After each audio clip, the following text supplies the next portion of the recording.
Cuando hablamos del citoesqueleto, nosotros estamos hablando de una estructura proteica que se ocupa de dar soporte interno a la célula. En realidad, cuando tenemos esas características del soporte interno, es un decir rápido, tenemos ya otras funciones en relación al citoesqueleto. Con este capítulo se desarrolla también otros contenidos que están relacionados con los componentes del citoesqueleto en sí, y otros quedan para más adelante. Entonces, en el citoesqueleto se empieza conociendo los componentes de lo que son luego del citoesqueleto, y después por añadidura se van estudiando algunos conceptos relacionados también. Entonces, existen tres componentes básicos del citoesqueleto, que son los microtúbulos, los microfilamentos o filamentos de actina y los filamentos intermedios. Los nombres reciben de acuerdo a lo que es su característica y en relación también a su descubrimiento, en el sentido de que, por ejemplo, los microtúbulos se descubrieron primero, y entre que se le asignó nombre porque parecen unos pequeños túbulos intracelulares, después aparecieron los microfilamentos, no son tubos, son como hilos, por eso es filamento. Entonces se fueron dando esos nombres, esas características, y se relacionan entonces también de acuerdo a eso su nombre. Después se encontró un grupo de proteínas, se encontraron, ¿verdad? Y se organizaron en filamentos intermedios porque no reunían las características de los dos que ya se conocían, ¿verdad? Y en tamaño también. Entonces tenemos ciertas características que se dan en relación a estos componentes del citoesqueleto que vamos a estudiar hoy, vamos a empezar a estudiar hoy.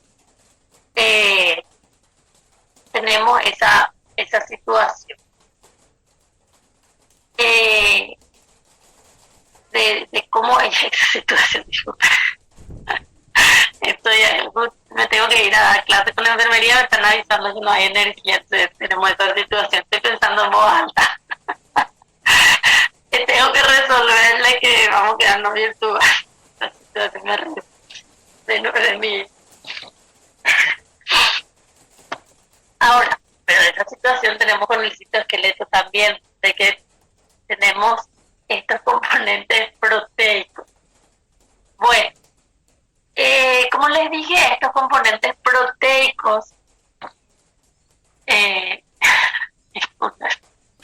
dio un ataque de risa con eso. Estos componentes proteicos del citoesqueleto también hacen parte de otras estructuras, ya me voy a concentrar, de otras estructuras que se estudian con el citoesqueleto y otros no, ¿verdad? Por ejemplo, los microtúbulos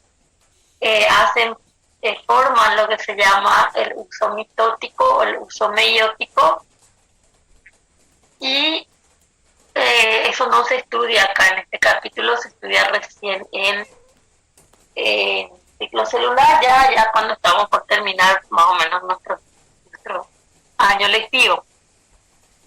Bueno, entonces lo que tenemos que hacer es conocerle a los componentes del citoesqueleto, ¿verdad? Los microtúbulos, los filamentos intermedios y los filamentos de actina, los microfilamentos. Este cuadro que está acá es el resumen de ese capítulo, pero no podemos entender el resumen del capítulo si no hemos estudiado el capítulo. Entonces lo que hacemos nosotros es dar todo el capítulo y después retornamos a este cuadro que es el resumen en sí. Entonces voy a pasar por A.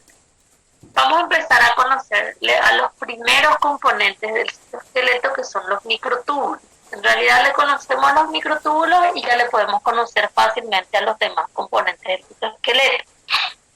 Entonces, los microtúbulos se, se designan así por sus características de que son pequeños túbulos intracelulares y que se organizan entonces para dar a la célula también soporte interno, tiene funciones que vamos a ir viendo, ¿verdad? Organiza espacialmente también la célula, los organelos, después vamos a ir viendo en relación también al cuadro cómo se designan las funciones o la mejor función que se le puede atribuir. Bueno, entonces, vamos a estudiar las características de un microtúbulo. Un microtúbulo está formado por unas proteínas que se llaman tubulinas. Las tubulinas son entonces los componentes que forman la pared de ese túbulo, que le decimos que es pequeñito, por eso es micro. La pared del microtúbulo está conformado por las tubulinas. Está conformado. Ahora, las tubulinas son de tipo alfa, beta y hay otra que se llama gamma tubulina. Aquí, que nos representa esto. Aquí en esta parte, enseguida vamos a explicar. Entonces, el microtúbulo en sí tiene su pared que está formada por estas tubulinas alfa y beta. Pero para formar el microtúbulo, en el proceso de formación básico de un microtúbulo, nosotros tenemos que tener la participación de la proteína gamma tubulina. Algunas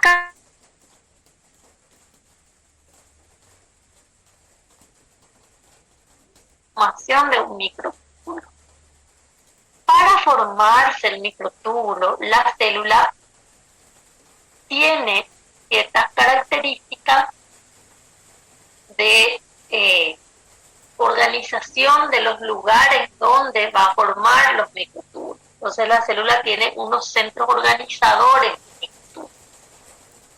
Esos centros organizadores de microtúbulos, cuando se designan para cada parte, o sea que son características que se dan para cada microtúbulo que van a formar la estructura que estamos mencionando. ¿Cómo me explico mejor con esto? Por ejemplo, si el microtúbulo es para el citoesqueleto, el centro organizador es 1. Si el microtúbulo es para unas estructuras que son cilios y flagelos, porque también de esto le digo que esas son las características que se estudian con citoesqueleto, con membranas, depende de la organización del libro, porque el cilio y el flagelo son también extensiones de la membrana plasmática, ¿verdad? Entonces se puede estudiar también con membrana. Nuestro libro, en los libros de biología molecular se estudia más bien con citoesqueleto porque se presenta ya el microtúbulo ahí. Entonces, si nosotros hablamos de microtúbulos, nosotros tenemos que entender que hay microtúbulos para el citoesqueleto, que hay microtúbulos para cilios y flagelos y que hay microtúbulos para el uso mitótico o meiótico. Nosotros no vamos a estudiar en este capítulo esos microtúbulos que forman el uso mitótico y el meiótico, pero sí vamos a estudiar los microtúbulos del citoesqueleto, los microtúbulos de cilios y flagelos, pero que por más de que yo diga así, microtúbulo del citoesqueleto, microtúbulo del cilio y flagelo, microtúbulo del uso mitótico y meiótico, estamos hablando de una estructura básica que se comporta de una manera similar. Tenemos ciertas características también en relación a cada uno otra vez después, pero sí tenemos una base que estudiar y eso se estudia en el citoesqueleto. Después ya se va comparando nomás algunas situaciones en el uso mitótico y meiótico, en el cilio y el flagelo, pero la esencia en sí se basa desde el microtúbulo del citoesqueleto. Bueno, entonces, cuando hablamos de las características del microtúbulo, entonces tenemos que saber que se origina desde un lugar que se llama centro organizador. Y vamos a pasar a ver ahora el centro organizador de microtúbulos del citoesqueleto. Ese centro organizador, entonces, tenemos que tener en cuenta es el centrosoma de la célula en el animal. El centrosoma contiene, entonces, voy a ir a una imagen acá. Este sería el esquema básico para entender un centrosoma. Entonces, en el centrosoma están los centriolos, y alrededor del centriolo está el material pericentriolar. El centriolo es también una estructura de microtúbulos, que no les mencioné dentro de lo que ya les mencioné porque estaba hablando del centro organizador para el flagelo, entonces me fui hasta ahí, se me pasó por alto el centriolo. El centriolo también es una estructura que se forma de microtúbulos, pero después vamos a volver a... Ahora mismo le mencionamos porque estamos en el lugar donde hay centriolo. Y en el lugar donde hay centriolo, alrededor del centriolo, por eso se llama pericentriolar, hay sustancias que determinan que desde ahí se forman los microtúbulos, pero no desde el centriolo, sino de alrededor del centriolo. Entonces, es del material pericentriolar, de lo que está alrededor, por más de que el centriolo también sea una estructura de microtúbulos, ellos no participan, ellos no emergen, se dice, en los microtúbulos del citoesqueleto, sino de su alrededor. Pero ellos siempre están como que organizando el material a su alrededor, por eso es pericentriolar. O sea que donde haya centriolo puede haber ese material, es la idea de lo que se define en las características de la investigación. Entonces, estos microtúbulos que vamos a ver ahora derivan de estos lugares y de su alrededor, el material pericentriolar. Entonces, acá, en el centrosoma, les muestra aquí, yo puedo ver entonces los centriolos y alrededor de los centriolos emergen los micros del esqueleto. Es como que se van formando los microtúbulos por la unión de tubulinas. Acá tenemos entonces, les muestra que desde ahí es como que emergen, nacen, crecen, como quieran llamarlo, porque después vamos a ver también se polimeriza, es decir, se van aumentando en tamaño porque las tubulinas se van uniendo. Bueno, en ese material pericentriolar es donde nosotros encontramos los materiales necesarios o la materia prima necesaria para poder formar para poder tener entonces la estructura de un microtúbulo.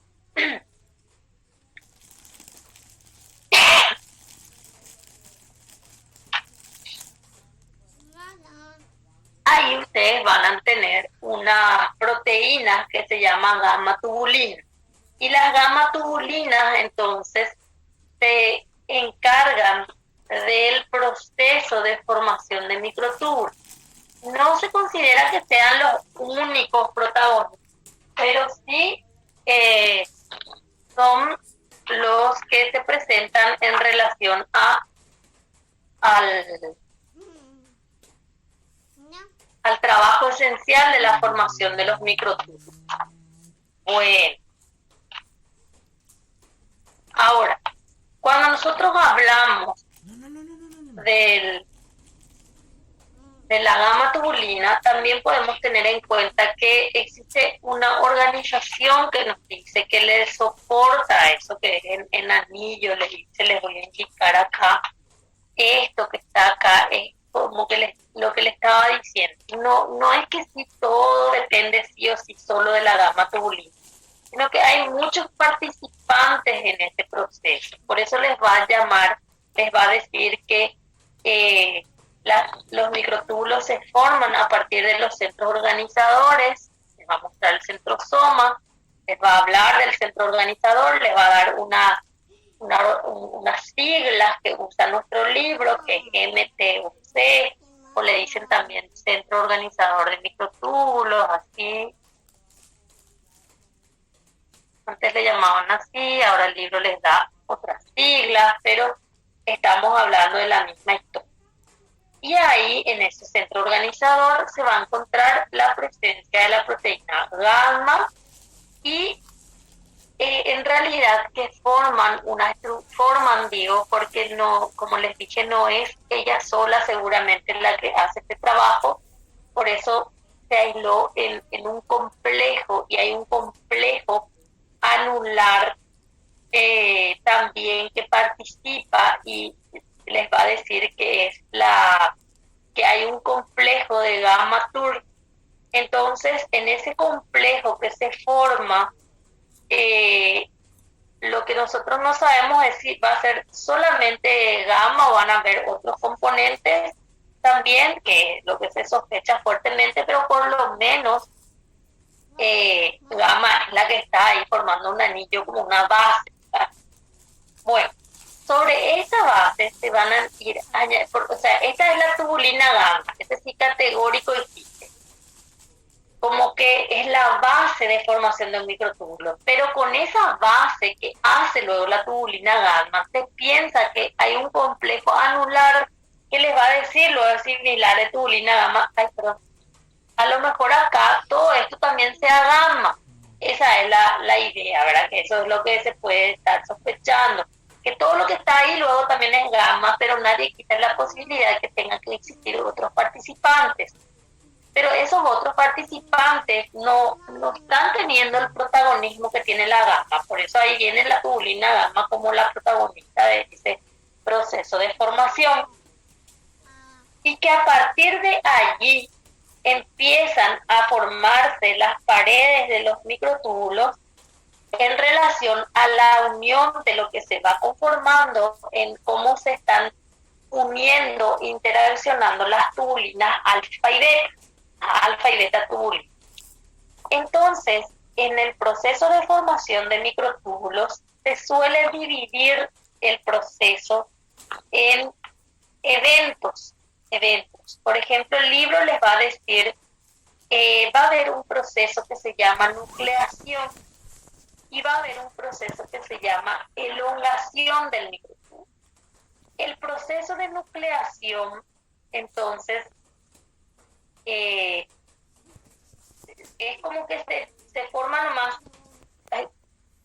donde se va a empezar a preparar el ensamblaje del microtúbulo, y donde va a tener que ver todo esto que le dimos, el centrosoma, el material pericentriolar, la tubulina gamma en relación al complejo gamma-TUR, todo eso van a empezar a trabajar ahí. Y se dice que este proceso de nucleación es lenta. ¿En relación a qué? Lenta al proceso que ellos le llaman la elongación del microtúbulo. La elongación del microtúbulo ya es el hecho de que el microtúbulo vaya creciendo. Es como que formar la base, una pequeña porción, incluso ya les va a decir tubulinas alfa y beta ya van a estar también en relación a esto que se da, y después van a aparecer como que van a ir creciendo rápidamente, y eso le llaman elongación. Elongación es como que preparar el terreno con la gamma TUR, una pequeña porción ya del ensamblado, el microtúbulo, puede ser, ya ahí nadie quita eso. Y después viene ya una fase rápida de trabajo de formación, que es la elongación, en donde el microtúbulo crece rápidamente. O sea, ¿qué quiere decir eso? Acá la idea no es decir, la nucleación es lenta y la elongación es rápida y que con eso, ¿verdad?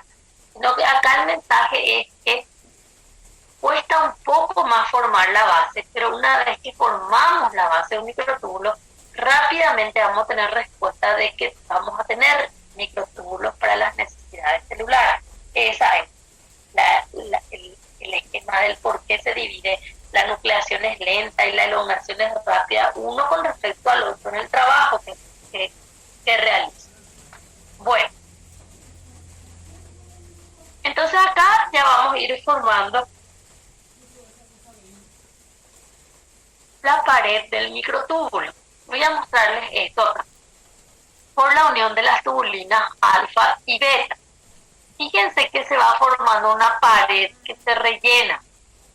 Un microtúbulo, entonces se demostró, nosotros podemos tener estos datos.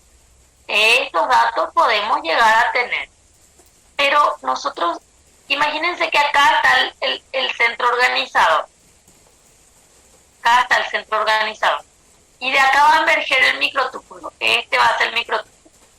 Yo no les puedo dar en biología cuánto es el promedio de esta longitud, porque eso no se maneja en biología para el microtúbulo como importancia, porque el microtúbulo va a estar en constante crecimiento y le decimos formación y que se degrada, o sea que nosotros le llamamos, mejor dicho, polimerización y despolimerización. Entonces no hay, si es hasta acá es un microtúbulo y es útil, si es hasta acá es un microtúbulo y es útil, si es hasta acá es un microtúbulo y es útil, si hasta acá es un microtúbulo y es útil.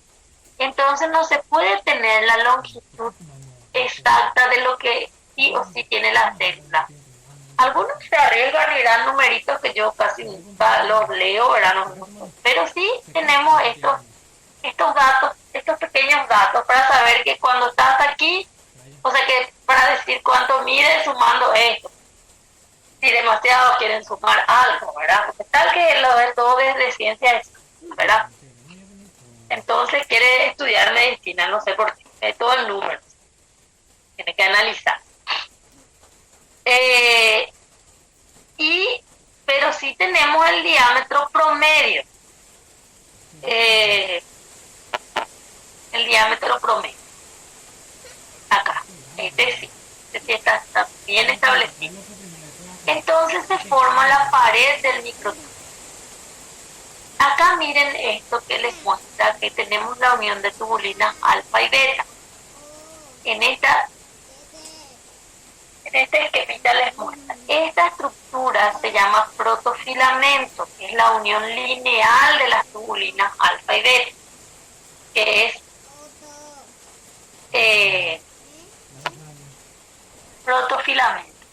En un microtúbulo promedio, porque se considera que va a ser el frecuente, el normal o como quieran llamarlo, tenemos que tener en cuenta de que ese microtúbulo promedio tiene 13 protofilamentos.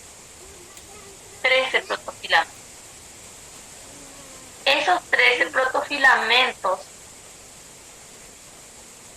entonces se consideran como lo normal de un microtúbulo. Se considera como un parámetro.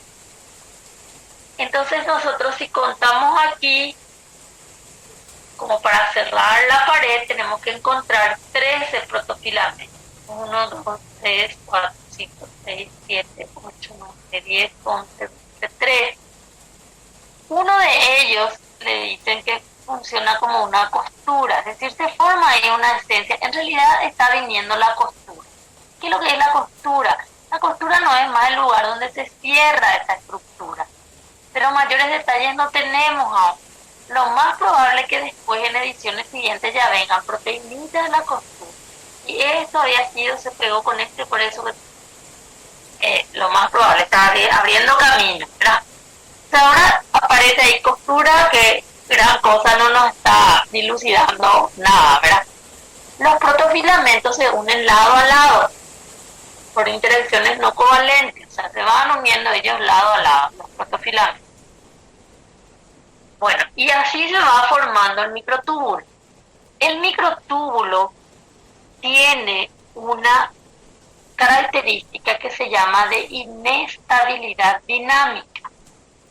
¿Qué quiere decir eso? El microtúbulo puede estar, como les dije recién, polimerizándose, es decir, formándose, y al rato ya puede estar degradándose, destruyéndose, como quieran llamarlo, pero el término mejor usado es despolimerizando.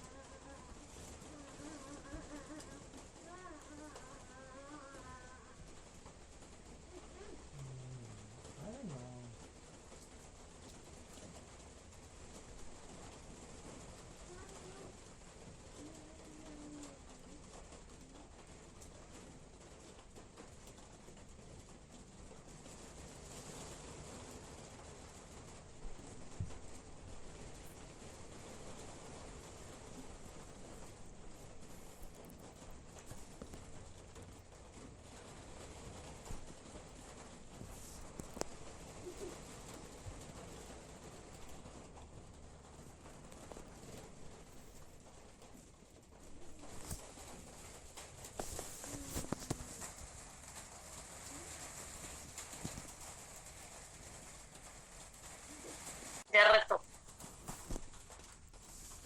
Ya me estaba avisando lo que estaba en stack. El tiempo, ese tiempo que nos viene nadando por ahí.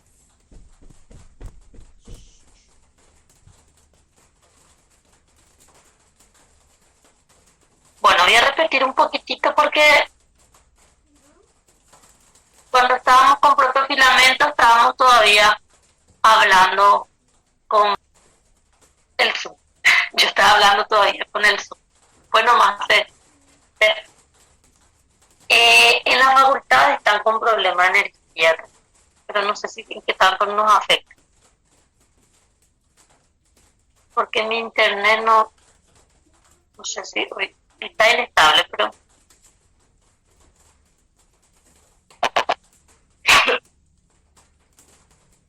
entonces tenemos estas características. Un microtúbulo está formado por los protofilamentos que están a su vez formados por tubulinas alfa y beta. Y un microtúbulo promedio presenta 13 protofilamentos. Eso es lo que le estaba diciendo.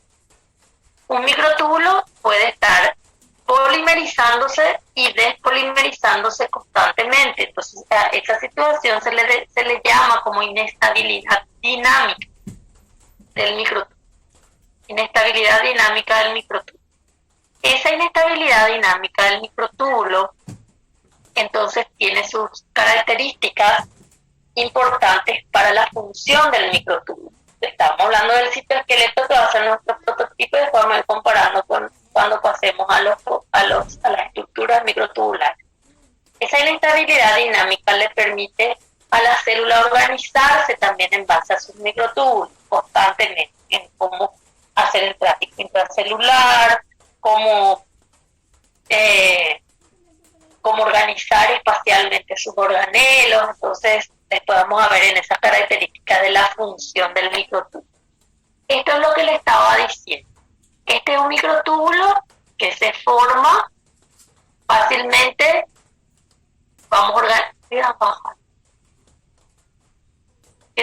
Un microtúbulo que se forma y es como que después termina de formarse hasta cierta longitud y después yo tengo que esperar que en algún momento se desintegre.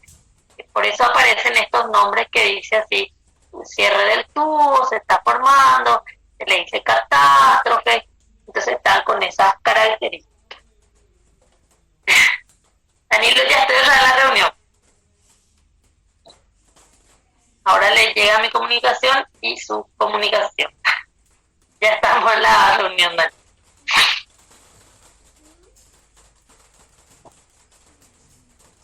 Entonces, tenemos estas características del microtúbulo. Se puede estar formando rápidamente y se puede estar, pero despolimerizando rápidamente.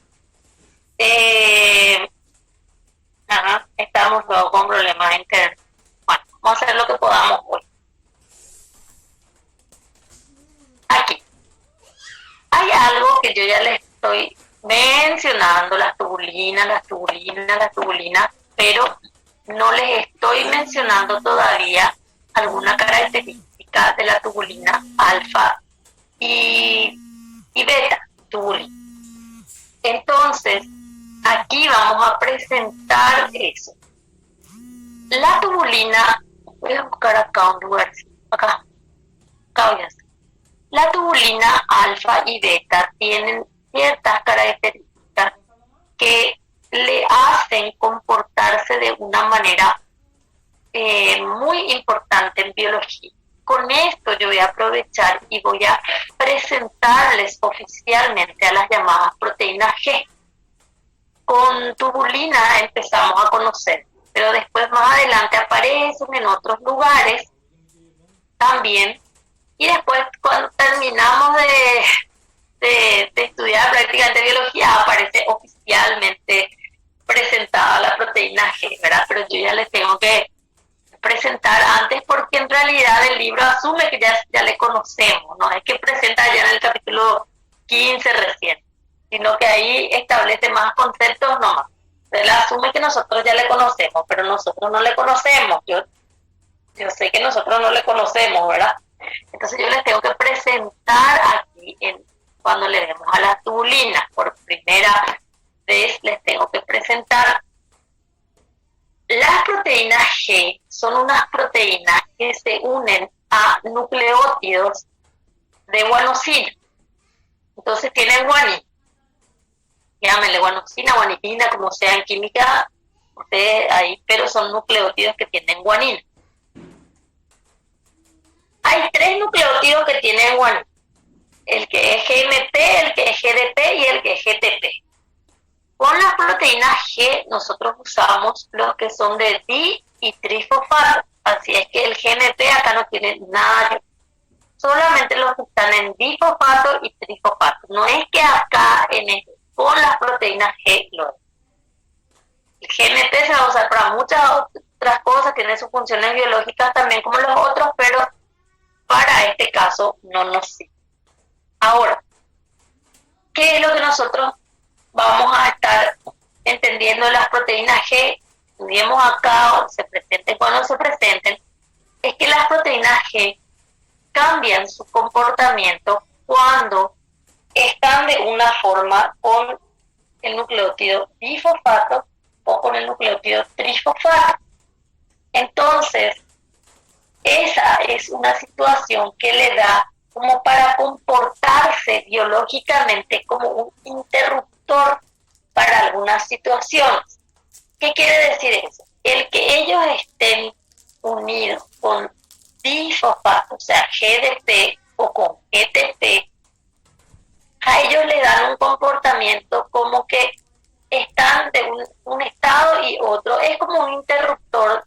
Apagás y encendés la luz. El interruptor es el que te va a indicar. Entonces la proteína G actúa así, como que él en un estado está de una forma, en otro estado está de otra forma, y ese estado en el que él está actuando influye en la función que tiene, en su comportamiento y en la función que cumple, obviamente, y todo lo que depende de él.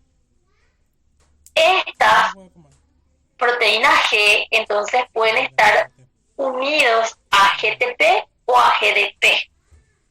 Existen proteínas G que están unidos a GTP y no cambian ese estado.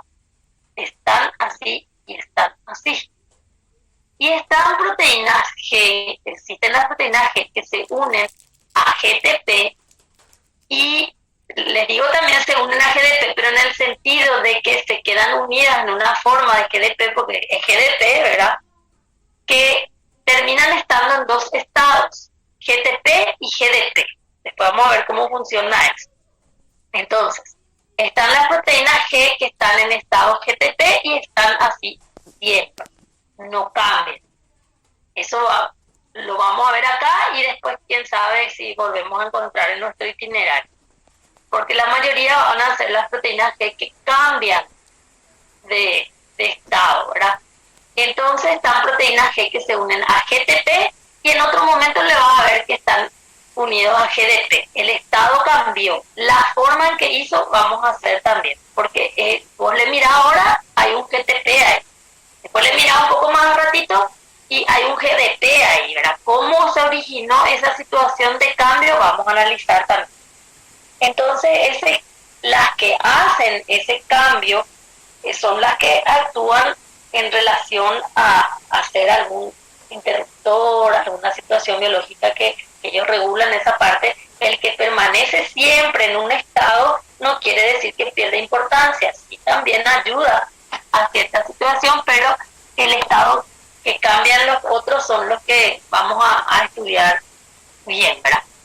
Así está la proteína alfa-tubulina, y la alfa-tubulina, vamos a dibujar, para nosotros va a ser la alfa-tubulina. La alfa-tubulina, voy a dibujar así, va a estar en un estado que va a estar unido a GTP.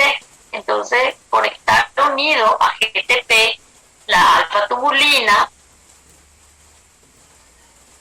es que ella es una proteína G y se mantiene así.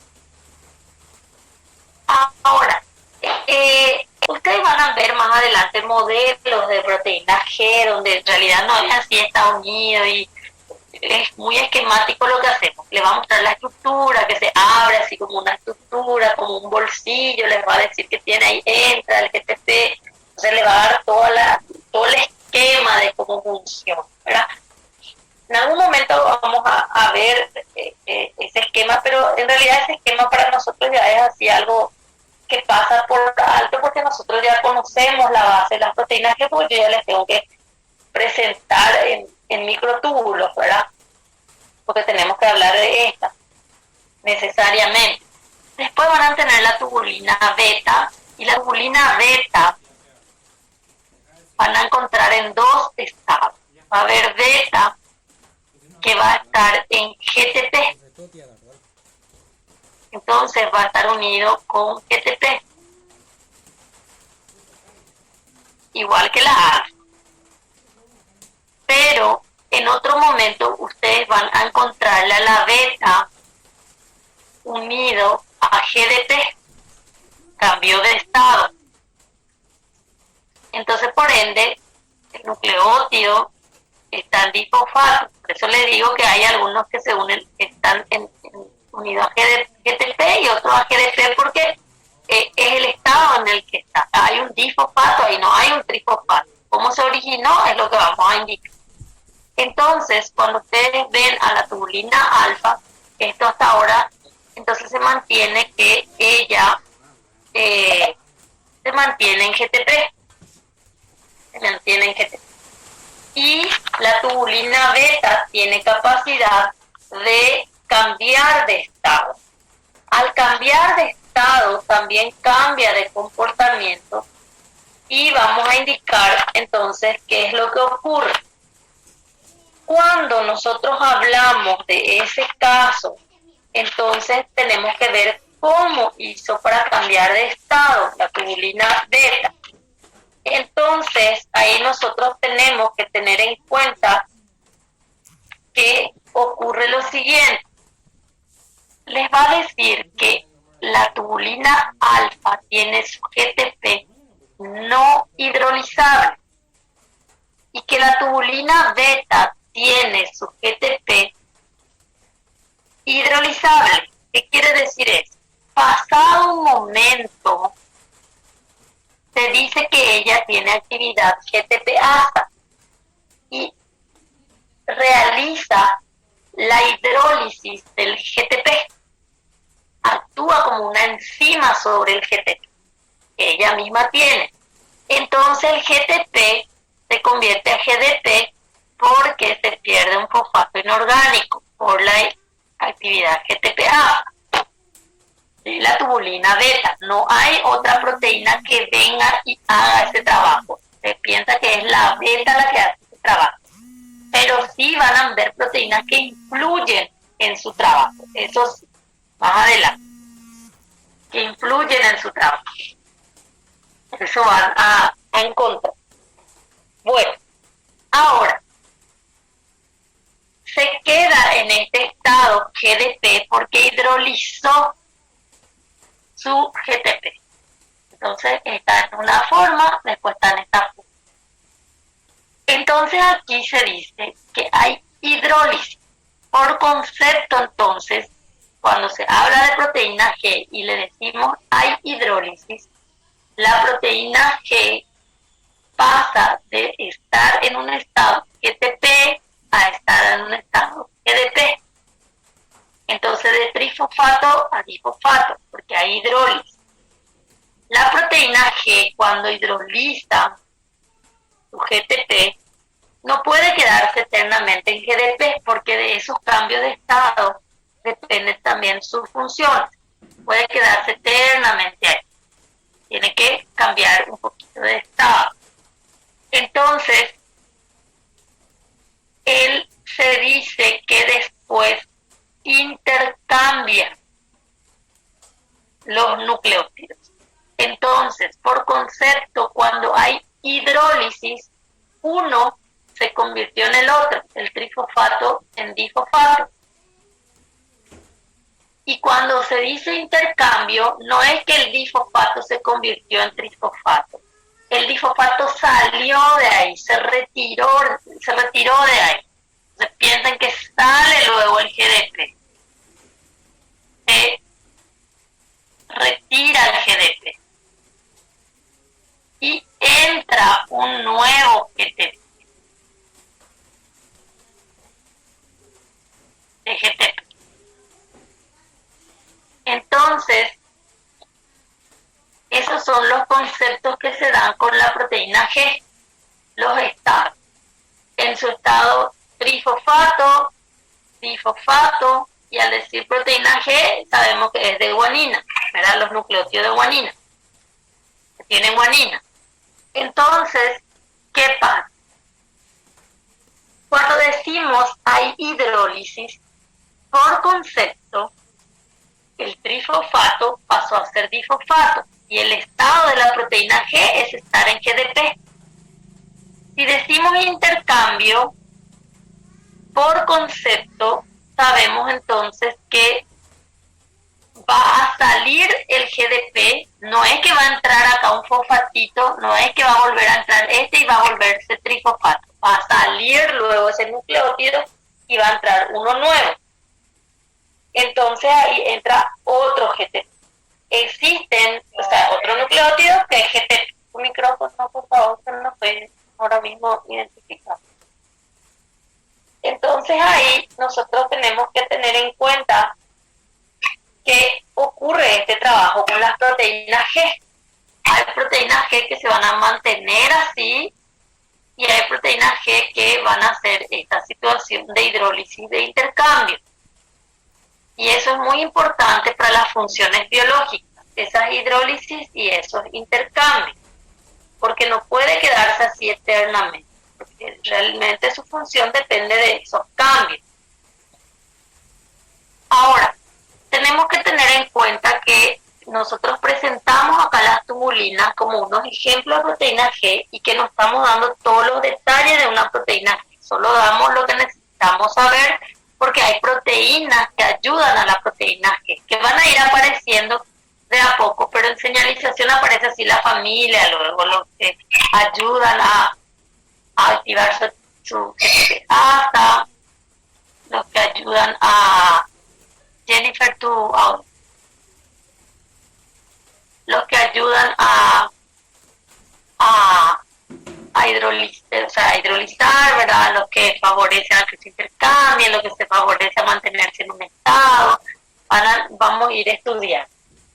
Entonces, las tubulinas alfa y beta tienen un comportamiento en relación a estos estados.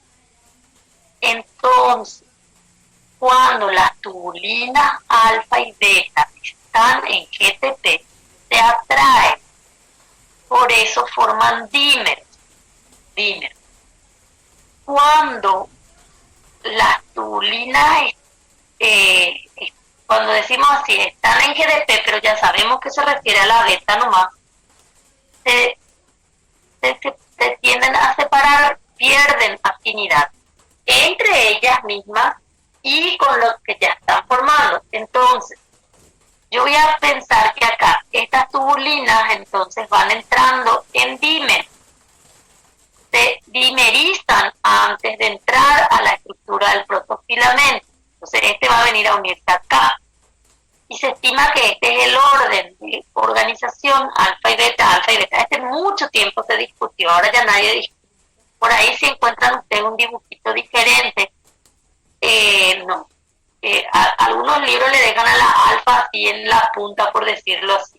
Eso hace mucho se quedó fuera, porque antes como que se discutía un poco cierta situación, pero el Body siempre ya dijo que era la beta, ya explicaba, y bueno, quedó lo. Entonces había unos temas así medio engorrosos, ahora no se discute, se va uniéndose de esta manera en dímeros, y esta es la superposición que se demostró que realmente es la que existe, ¿verdad? Entonces acá yo voy a dejar esta beta ahora mismo va a estar en GTP. Entonces mientras que ella está en GTP, va a atraer otro dímero, le va a atraer a la alfa de este dímero, y la alfa está en GTP luego, entonces se atrae, él está en GTP y este está en GTP, entonces se atraen entre ellos. Entonces mientras que estén en GTP se van a atraer entre los dímeros y las tubulinas entre sí. Pero pasa un momento y el GTP se hidroliza, eso es así, no se queda eternamente en GTP. El que tiene hidrolizable, hidroliza, en algún momento hidroliza, va a ser, o sea que eso es una posibilidad que está ahí latente para la función biológica. Ahora, si existen proteínas, por ejemplo, vamos a hacer así, vamos a suponer que la beta va a hidrolizar su GTP, en algún momento va a hacer, y vamos a suponer que nos dice, bueno, va a hacer en 5 minutos.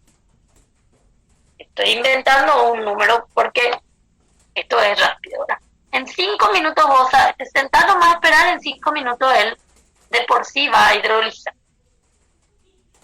Pero existen proteínas que pueden hacer esos pequeños cambios en la regulación, puede ser que posterguen un poco más, puede ser que disminuya ese tiempo, entonces sí existen proteínas que influyen. Y bueno, y una vez que hidroliza está en GDP y le decís, eso es lo que antes, con respecto a la hidrólisis, por ejemplo, bueno, sentate nomás a esperar, va a hidrolizar, ¿verdad? Lo que podés hacer si demasiado te apurás es usar proteína que incluya que, o si no querés que hidrolice en 5 minutos, usar proteínas que regulen. Con el intercambio, no se tiene el mismo concepto, no hay que tener GDP y sentate a esperar, enseguida de por sí él va a intercambiar.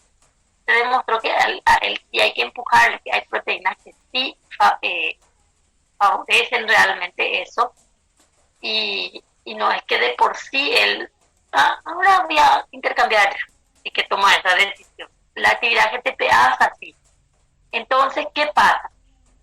El comportamiento cambia en una situación y hay otras proteínas que regulan esos comportamientos. Entonces tenemos que tener en cuenta que estos cambios permiten que estas tubulinas se adhieran unos con otros y que también pierdan esa afinidad unos con otros. O sea que se atraen y después se desintegran. Por eso muestra acá esta situación de que como que se van uniendo los microtúbulos, las tubulinas, para formar el microtúbulo. Y acá arriba dice dímeros GTP. La alfa y la beta están en GTP. Entonces van a tener tendencia a unirse y se va a ir formando. Pasado un tiempo sabemos que se va a hidrolizar el GTP de la beta. Entonces por eso muestra acá que los más viejitos, dice acá dímeros GDP, pero al decir dímeros, ustedes ya saben a quién de los miembros de este par se está refiriendo que está en GDP. Entonces ahí está diciendo que la beta ya hidrolizó su GTP y esa parte de la estructura va a empezar a inestabilizarse. Entonces se hace esto y se va viendo cómo con el correr del tiempo o el paso del tiempo en milisegundos, en algún momento, si yo empecé recién acá, Entonces vamos a suponer que empecé recién acá, va a ser todo en rojo porque va a ser dímero GTP. A medida que aumento, le doy el tiempo y ya va a ir empezando a hidrolizar. Entonces va a llegar un momento que yo voy a tener todo hidrolizado. O sea, voy a tener GDP en las vetas. Toda la estructura puede llegar ya a tener así pasado un tiempo. Entonces empieza a desintegrarse el microtúbulo. Algunos antes pensaban que a medida que acá se formaba, acá ya se desintegraba y le llamaban rueda de molino. Para los microfilamentos se sigue usando rueda de molino, pero para los microtúbulos como que se quedó en desuso. No quiero decirles que se desenterró luego, ¿verdad? Pero casi nadie se recuerda más de la rueda de molino. Más o menos yo voy a tener en cuenta que voy a ir esperando una vez que tengo todo en GDP. No hace falta que sea de punta a punta, sino la idea también dice que puede ser todo el microtúbulo, parte del microtúbulo, pero la idea es que una vez que yo tenga esa estructura y los dímeros como que van aumentando en fuerza también, ellos van aumentando le dije en fuerza, pero me expresé mal ahí, dije dímeros, en GDP, dímeros en GDP, dímeros nomás, dije en GDP. Entonces, se va a desintegrar la estructura. O sea que la posibilidad de que este sobreviva es mayor a este, por ejemplo, acá totalmente está en GDP. Entonces, esto, dale ni medio tiempo, enseguida vas a esperar que ese microtúbulo se desintegre. Entonces, si miras decía, se está formando, pero dentro de poco, esto ya está aumentando, este microtúbulo dentro de poco ya va a perder su inestabilidad y va a desintegrarse. Entonces, por eso acá mi muestra dice catástrofe. Yo no les quiero decir de que sí o sí se termina de formar y después recién se empieza a destruir, porque es lo que se estaba mencionando también con la rueda de molino. Pero es como que se fue dejando un poquito de lado en el sentido de que yo voy a esperar que se destruya en algún momento.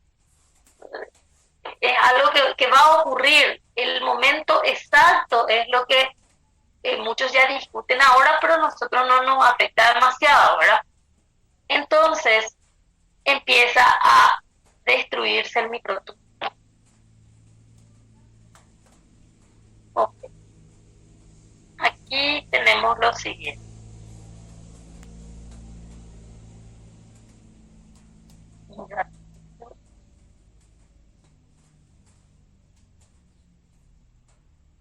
Entonces se van uniendo unos con otros y se van organizando de esta manera. Bueno, se cierra, esto ya dimos, y hay proteínas entonces que actúan en relación a los microtúbulos. Existen esas proteínas. Y esas proteínas pueden influir en relación también a su comportamiento. Existen proteínas que trabajan luego con las proteínas G y trabajan con esto de lo que GTP, GDP, intercambio, hidrólisis, exclusivamente con eso. Pero existen proteínas que no tienen nada que ver con esa situación, sino que están acá con el microtúbulo, se pueden unir a él y le pueden estabilizar o pueden acelerar su degradación, dependiendo de quién estamos hablando, pero su forma de trabajo no es en relación sí o sí de la capacidad de hidrólisis o cosas así, sino que se dan también otras situaciones, otros trabajos. Entonces, de ahí vienen las proteínas de unión a microtúbulos, las proteínas asociadas a microtúbulos, las MAP. Hay varios ejemplos de MAP, muchos ejemplos. Ustedes van a notar solo lo que tenemos en nuestro libro. Entonces aparece acá en la imagen MAP2, después les puede dar la proteína Tau en relación a los ejemplos. La proteína, no hablan de la enfermedad en sí porque les va a hablar así de demencia hereditaria y compañía que no, les da el problema ahí de un nombre así raro, pero en realidad está está relacionada con mutaciones en las proteínas tau. Entonces, el nombre de la proteína es lo que van a anotar. MAP. MAP es en general, porque son proteínas asociadas a microtúbulos. Tau es un ejemplo de proteína asociada a microtúbulos. MAP2 es otro ejemplo de proteína asociada a microtúbulos. Bueno, entonces, esas MAP, depende mucho del ejemplo que se les da, van a presentar algunas características. Por ejemplo, del MAP2 le va a decir que tiene 3 sitios de unión con el microtúbulo, que actúan como una especie de cabeza, que actúan con las tubulinas, por eso les vamos a mostrar acá más o menos, que una con cada tubulina más o menos. Esas características de la estructura, anoten si les da del libro, salgan a buscar. Y que estas colas se proyectan y esto le da también cierta función en relación al trabajo para el microtúbulo. Entonces, tienen su forma de unión con los microtúbulos. La tubulina le va a dar los 3 sitios de unión, en algunos casos le va a presentar 4 sitios de unión, o sea que puede variar un poquito eso. Bueno, ¿qué más? Y también que estas proteínas que están aquí varían un poquito en relación a su estado también de comportamiento, dependiendo de su estado de fosforilación. Les puede decir también el libro, su estado de fosforilación. El estado de fosforilación les va a indicar lo siguiente. Les va a indicar, no es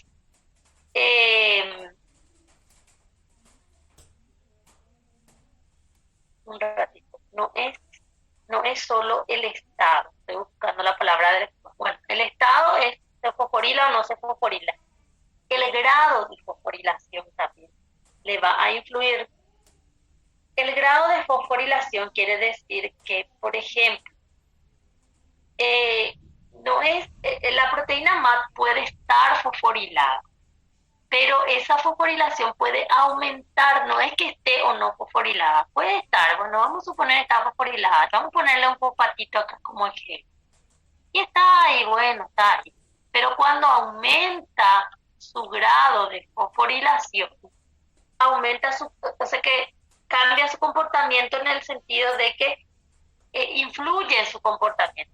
No quiero decirle que cambie, influye en su comportamiento. En este caso, puede darse la situación de que a medida que aumenta la fosforilación, sí cambia a disminuir su afinidad por el microtúbulo. Vamos a suponer que está fosforilado y él se une. Una fosforilación, por ejemplo, nomás. Su estado es fosforilado y se une al microtúbulo. Después va a ser, aumenta su fosforilación. No es que pasa a fosforilarse, ya estaba fosforilado. Aumenta su fosforilación. Y si aumenta su fosforilación, ahí nosotros vamos a tener en cuenta de que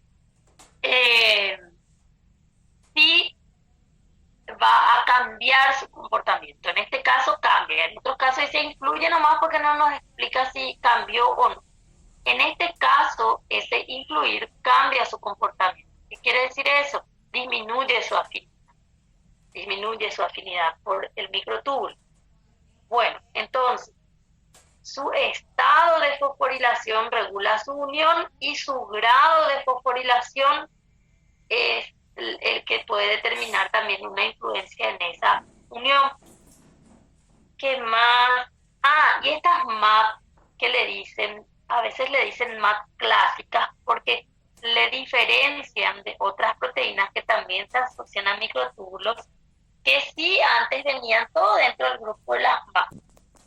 Ahora le dividieron en MAP clásicas y no les quiero decir MAP no clásicas porque no viene así, sino que le dicen proteínas motoras. Antes las proteínas motoras venían todo dentro de las MAP y se estudiaban todo. Muchos dicen, sí, las proteínas motoras son unas MAP, pero no son clásicas.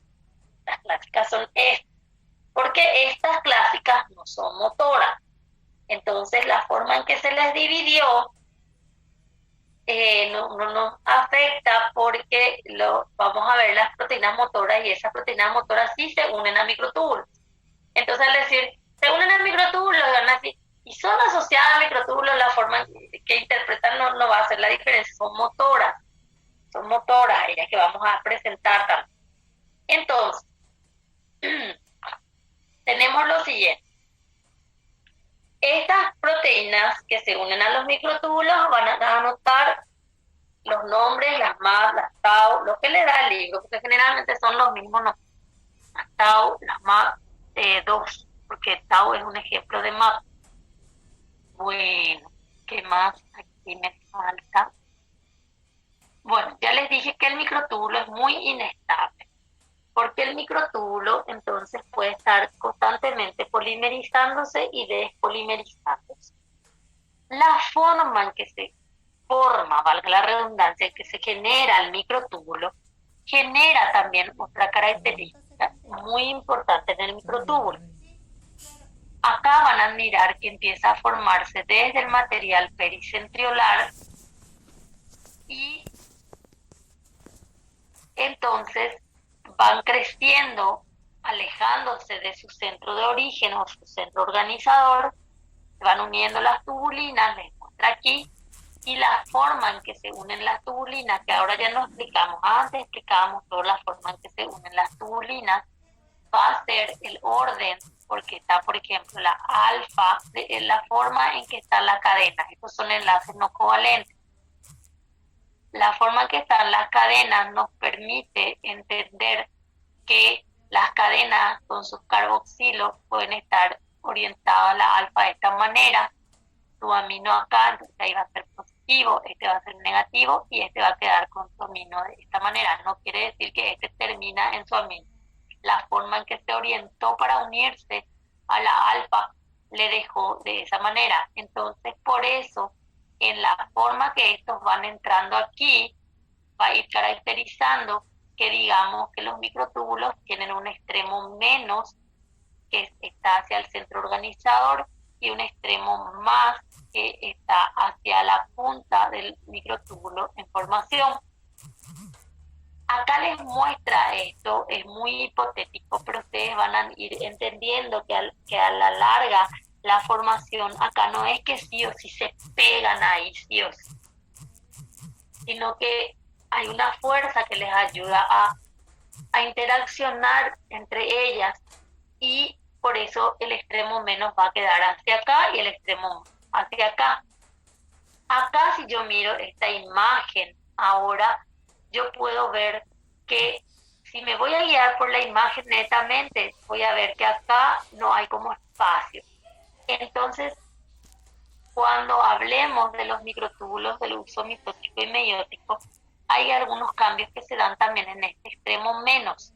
Y van a decir, ¿cómo? Si ahí si se formó y está el centro organizador y no, se demostró que realmente acá no es un me pego directamente, esto es muy hipotético, influye en su formación y que hay cierto, por esto no hace parte de la estructura del microtúbulo.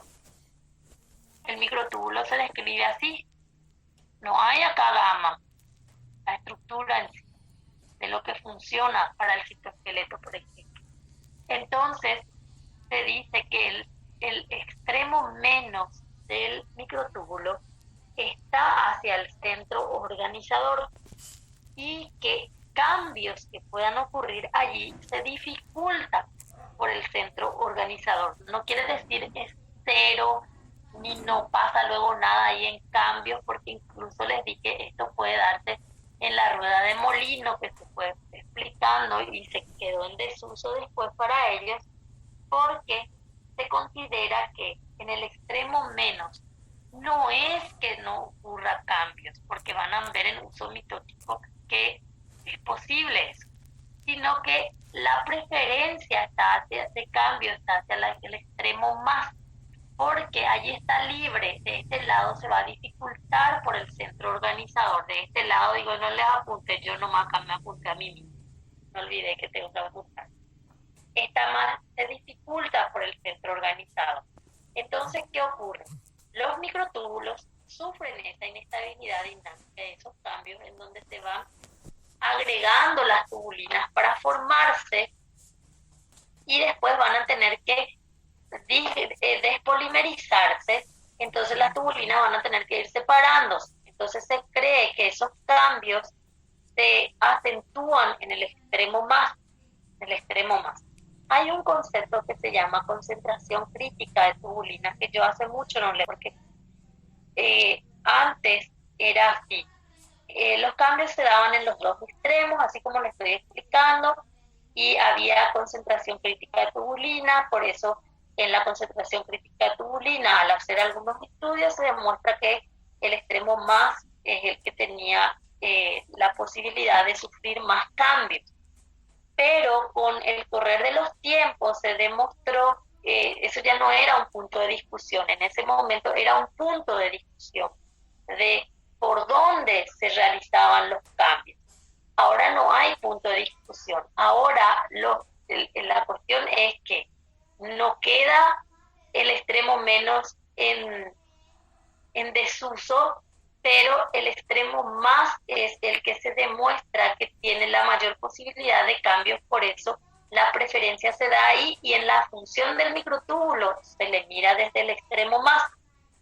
Por eso ustedes acá, cuando leen este cuadro, después va a decir sitio de preferencia, dice nomás.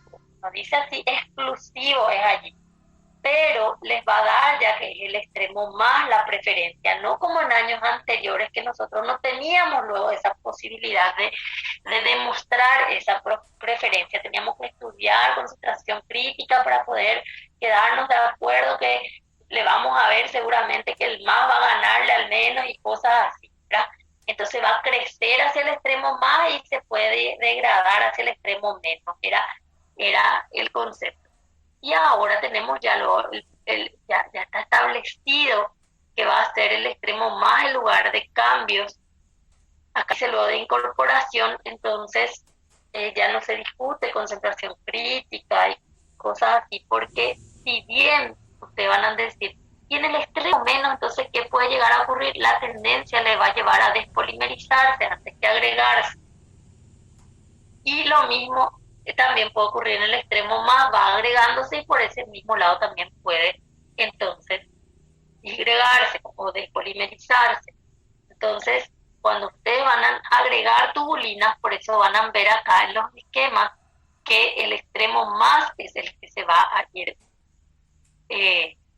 acentuando esa en el extremo más es que se va a ir acentuando esa incorporación, y por eso le va a decir que crece en el sitio de preferencia más.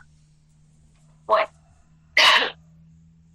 ok, me va a dar eso. Entonces, el microtúbulo que estamos estudiando ahora es una estructura cilíndrica hueca que está formada por sus paredes tubulinas que se unen en dímeros para formar una estructura longitudinal, que es el protofilamento, que la forma en que se están uniendo esas tubulinas demuestran que esta estructura tiene un extremo más, un extremo menos, entonces se dice que es una estructura polarizada, que estas tubulinas son proteínas G y su comportamiento va a variar de acuerdo al estado en que están, si es GTP o GDP, y ya sabemos cuál de ellas es la que va a hacer ese trabajo. Y una vez que ocurra esa situación, ellos van a tener que ganar afinidad unas por otras o perder afinidad unas por otras, entonces el microtúbulo va a tender a crecer o a despolimerizar. Eso ya depende de la situación en donde están estudiando, pero sí va a ocurrir. Esa tendencia que tiene el microtúbulo de polimerizarse, despolimerizarse, se llama inestabilidad dinámica. Esa inestabilidad dinámica se puede afectar por proteínas que se unen a los microtúbulos. Entonces existen proteínas que se unen asociadas a microtúbulos, que tenemos proteínas clásicas que pueden esperar a que postergar un poco más que se despolimerice o hacer que se acelere. Entonces esas MAP se unen a los microtúbulos e influyen sobre su situación. Aparte de eso, hay otras proteínas que trabajan con las proteínas G. sobre su estado y su situación. Entonces, ¿qué ocurre? Ocurre que esas proteínas asociadas a microtúbulos, las que llamamos más clásicas, se unen a ellos e influyen en su situación, como ya les dije. Esas MAC pueden entonces estar en un estado que les permite ella misma otra vez estar regulándose en relación a ese estado. Su estado de fosforilación le va a permitir unir. A lo mejor se fosforila y se une. Su grado de fosforilación le va a cambiar su situación entonces de unir. Entonces por eso le va a decir su estado de fosforilación regula su unión, porque ahí va a depender también su grado de fosforilación. Cuando aumenta la fosforilación le va a disminuir su situación de unión con el microtúbulo. Eso se demostró en algunas, ¿verdad? Puede ser, por ejemplo, la MAP, un ejemplo, o la TAO, no sé cuál les va a dar, pero en algunas, no es que sí o sí todas se aplican a eso. Bueno, otra cosa, los microtúbulos se originan de centros organizadores. Los centros organizadores de microtúbulos, entonces, se designan dependiendo si es para microtúbulos del citoesqueleto, del centrosoma, para cilios y flagelos, el corpúsculo basal o el cuerpo basal. No recuerdo haberles mencionado, pero sí ya les mencioné que sí se originan cilios y flagelos. El centrosoma entonces está formado por el material pericentriolar alrededor de los centriolos, y ahí tenemos todas las herramientas necesarias para empezar a nuclear un microtúbulo. Que la nucleación es un proceso lento, que después el microtúbulo empieza a crecer rápido, se llama elongación, bastante rápido, y tenemos que tener en cuenta que vamos a organizar entonces el centro organizador, o la redundancia, de esa manera, no desde el centriolo, sino desde el material centriolo, y que ahí voy a tener las proteínas gamma, que están asociadas tal vez a otras proteínas o algo así, o en un complejo de anillos de gamma, luego que se llama gamma TUR. Entonces tenemos esas características. Bueno, ahora, ¿qué más? Y bueno, pues todo en base a la esencia de los microtúbulos. Ok, como hicimos ya una maratónica clase desde tempranito y vamos a ir regulando, no es que vamos a terminar acá. Ahora vamos a tomarnos un recesito de 10 minutos para despejar un poco esta pesadilla. Entonces yo tengo 11 y 5, perdón, 11 menos 5. Vamos a en torno a 11 y 5, entre vueltas y vueltas. Yo generalmente me paso otra vez unos minutos, a veces unos minutos luego, ¿verdad? Porque entre organizarme otra vez. Bueno, dejamos ahí un ratito, cuando vayan a tomar agua, estírense un poco, dense la vuelta de lado si están acostados, despiértense si es que están dormidos, pero hablando de estado de unión.